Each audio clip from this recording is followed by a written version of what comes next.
You've clicked on 8 incredibly simple kitchen hacks, a finely curated list of culinary exploits. So slap on your chef hat and buckle your apron, because there aren't enough cooks in this kitchen. Are you one of those fine, upstanding individuals who struggles with chopsticks? No worries. Save yourself a little embarrassment by using the coil of a clothespin to create foolproof chopsticks. Simply remove the wood from the spring of the clothespin, taking note of the deepened notches. Use a knife to create your own grooves near the thicker end of one side of each stick. With the notch side of each stick facing outwards, slide each stick through the spring coil until it's aligned and secured. The result is a pair of spring-loaded chopsticks that are easy to use and require no lifelong skill to pick up food with. Legend has it that eating bananas may cause you to put off a scent that attracts mosquitoes. Now, is that true? We don't know. But we will tell you this, banana peels are a great homemade remedy for itchy skin. They can relieve itching from bug bites, poison ivy, and a lot more. Some say that the chemical makeup of the skin of a banana could be soothing and draw fluid out from a bite and promote healing. When you're done, we advise you to always compost your unused food waste, as it makes for a great organic soil to grow your future plants. Make a spill-proof snack container for mason jars using recycled material. Rinse out a throwaway container that comes with a pour spout. Then trace the lid of a mason jar and cut it to size. You may have to trim a little extra in order to fit the lid securely. Your new snack shaker is perfect for your pantry, your children, or when you're on the go. Not to mention, it's also great for drinks. Have you ever reached for your brown sugar only to discover that your airtight container wasn't enough to prevent it from hardening? Here's a simple solution. Transfer the brown sugar into a microwave-safe container and nuke it for 20 to 30 seconds directly in the microwave.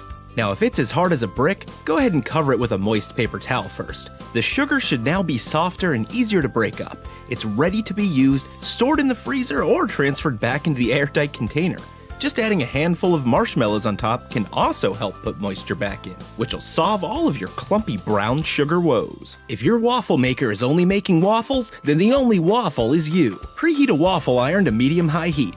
Coat with cooking oil or butter. Then shred potatoes and season them to taste. Now evenly spread the mixture directly onto the waffle iron. Close it nice and gently and cook until they're golden brown. That's probably about 4 to 5 minutes. Thanks to your handy waffle iron, your hash browns will come out soft on the inside and crispy on the outside. If you find yourself in a pinch without a funnel, snip off one corner of an ordinary envelope, and then clip off the point to turn it into a disposable funnel. If the hole isn't big enough, simply snip a little more off the end until it works for you. There are countless ways to cut and peel an onion utilizing kitchen utensils and gadgets. But there's really only one that you need to know. Start by spritzing vinegar on your cutting board to interrupt the chemical reaction that causes that painful burn in your eyes. Cut off the stem and the root of the onion. Cut a thin line down the side and peel away the skin and outer layer. Now cut the onion in half, following the natural vertical lines from the top to the base. Now place the cut side down on the cutting board.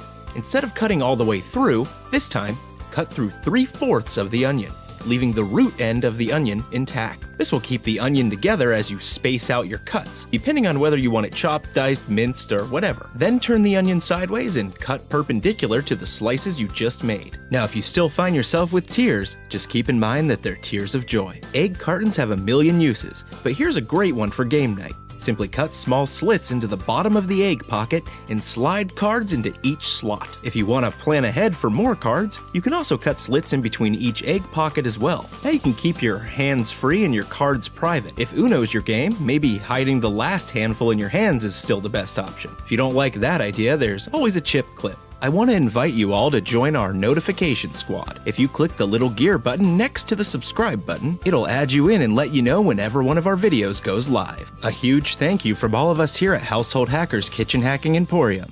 Thanks for watching. We'll see you soon.